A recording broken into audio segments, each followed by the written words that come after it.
यस्य स्वयं स्वभावाप्तिरभावे कृत्स्नकर्मणा तस्मै संज्ञानरूपाय नमोस्तु परमात्मने। इष्टोपदेश का मंगलाचरण करके आज हम कारिका 44 का अध्ययन करेंगे। इससे पहले हम ये देखते हैं कि हमने कारिका 43 में ये देखा था कि जो आत्म स्वरूप में स्थित योगी हैं, मुनि महाराज हैं, ऐसे जो रमते मुनि महाराज हैं, उन्हें आत्मा में ऐसा अपूर्व आनंद आता है कि उस आत्मा में ही उन्हें विहार करना रुचता है, अपनी आत्मा में ही विहार करना रुचता है। अन्य पदार्थों में विहरने की वृत्ति उनको नहीं होती, क्योंकि निज आत्मरस के अनुभव के समक्ष बाह्य पदार्थ तथा विषय भोग सब उनको नीरस और दुखदायी लगते हैं।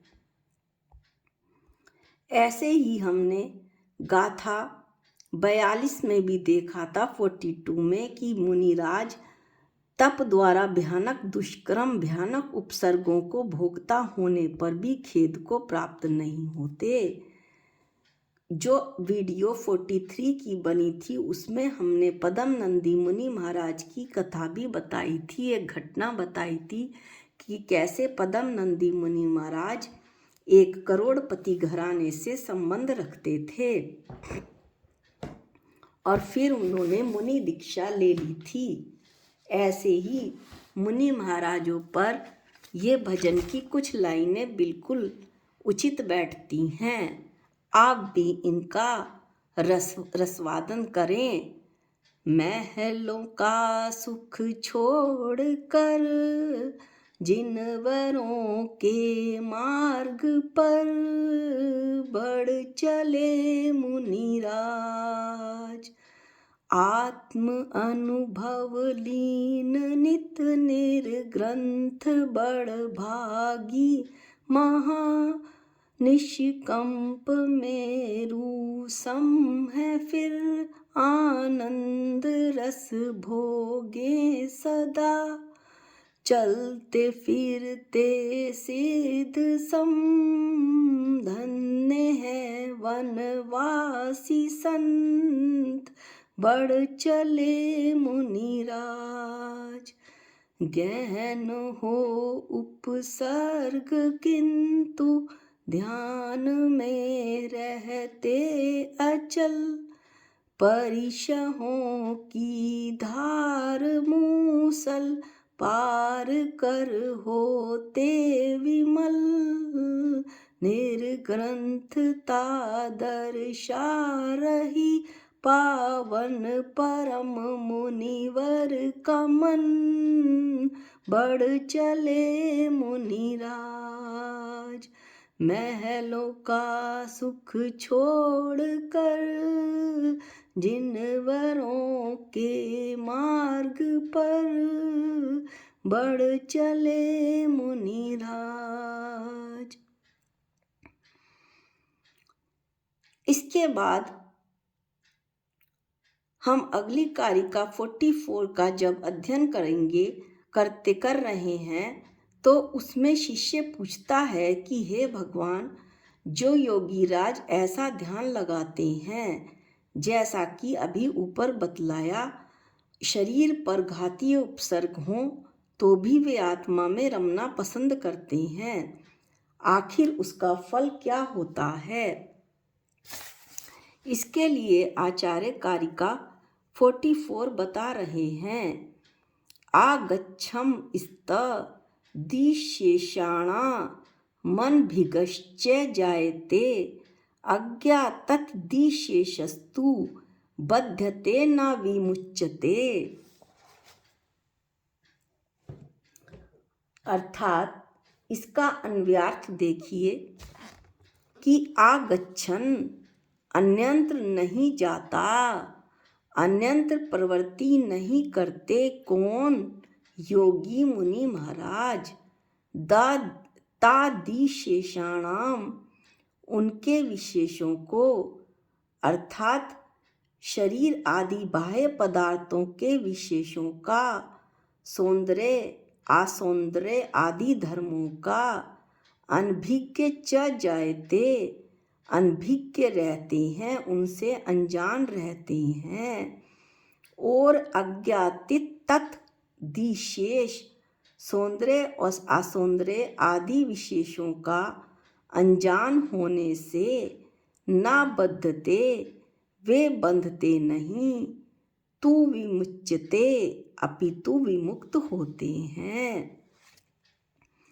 ऐसा आचार्य बता रहे हैं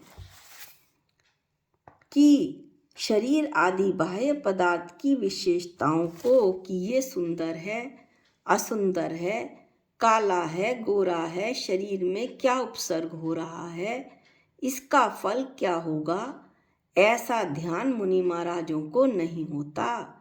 सुकमाल मुनि महाराज को गीदड़नी और उसके बच्चे खाते रहे, पर वे तनिक भी अपने आत्म स्वरूप से ना डिगे।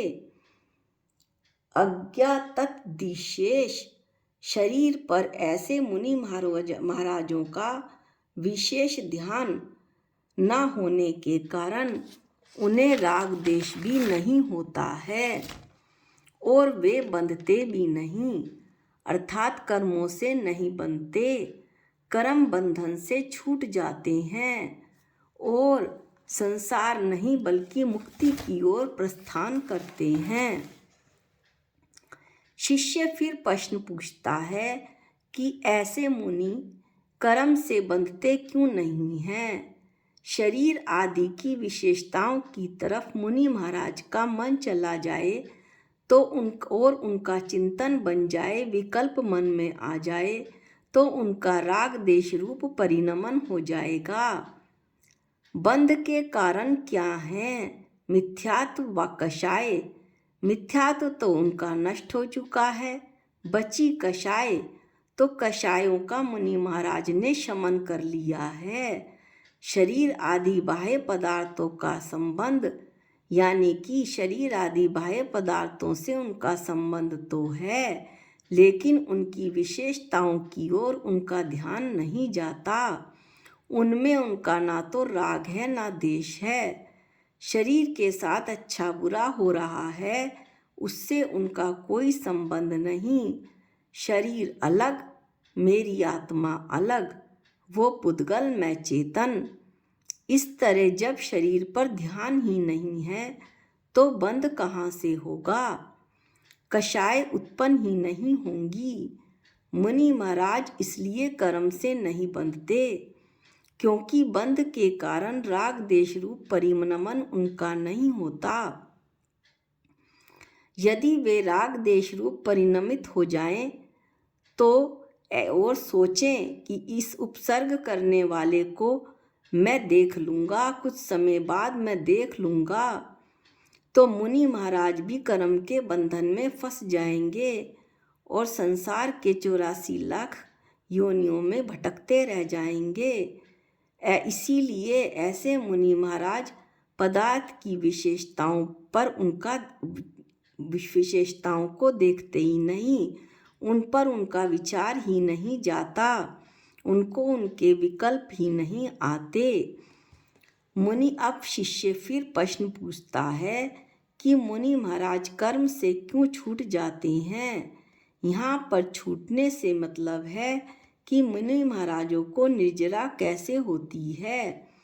आचार्य ने संवर व निर्जरा के कारणों में लिखा है, सा गुप्ती समिति धर्म अनुप्रेक्षा परिचय जय चारित्र ही तपश्चा निर्जरा च। जो मुनि महाराज परिचय जय कर रहे हैं, चारित्र का बहुत अच्छे से पालन कर रहे हैं, महान उपसर्ग आने पर भी रंच मात्र भी अपने पद से डिगते नहीं, तपों को तप रहे हैं, उनको अगर निर्जरा नहीं होगी तो किसको होगी।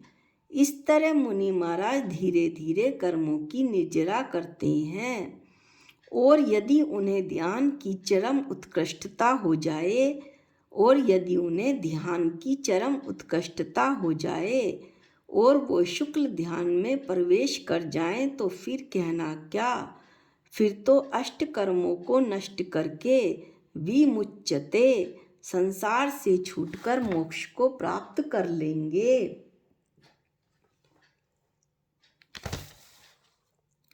अब शिष्य फिर एक अन्य प्रश्न पूछता है कि योगी कैसा अनुभव करता है जब वह बाहर आता है। बाहर कहाँ, आत्मा से बाहर। तो उसे कैसा लगता है? जैसे जल में मछली जल में रहती है तो आनंद का अनुभव करती है, जल से बाहर आते ही वह व्याकुल हो जाती है। वैसे ही आत्मस्थिर योगी जब शुद्धोपयोग की भूमिका में आते हैं तो परम आनंद का अनुभव करते हैं, किंतु शुभोपयोग की भूमिका में आते ही पुनः शुद्ध आत्म तत्व की अनुभूति हेतु मछली की भांति आकुल व्याकुल हो जाते हैं। ये मुनि महाराज ही नहीं, अपितु चौथे गुण स्थान वाला सम्यक दृष्टि जीव भी जब शुभोपयोग की भूमिका से अशुभोपयोग में पहुंच जाते हैं तब भी वे जल से रहित मछली की तरह पुनः शुभोपयोग में आने के लिए एवं शुद्धोपयोग की भावना भाने के लिए हमेशा उद्यत रहते हैं। अब शिष्य फिर प्रश्न पूछता है कि फिर आचार्य देव हमको क्या करना चाहिए? तो आचार्य बतलाते हैं कि सच पूछो तो हम बड़े सियाने हैं, होशियार हैं, रोज मेरी भावना बोलते हैं, रहे सदा सत्संग उन्हीं का, ध्यान उन्हीं का नित्य रहे, और उन जैसी चर्या में यह चित्त सदा अनुरक्त रहे। उन कौन? मुनिराज। मुनिराजों की चर्या में मेरा चित्त सदा अनुरक्त रहे, ऐसा हम बोलते हैं, पर जरा भी घर गृहस्थी से बाहर निकलने की नहीं सोचते, उसी में लीन रहना चाहते हैं।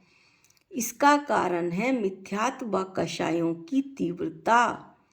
ना तो व्रत लेने के भाव आते हैं, ना ही हम वस्तु स्वरूप को समझते हैं कि मैं शरीर से अलग हूँ। शरीर के साथ रहते हुए भी मैं शरीर से अलग एक चेतन भगवान आत्मा हूँ, चेतन द्रव्य हूँ।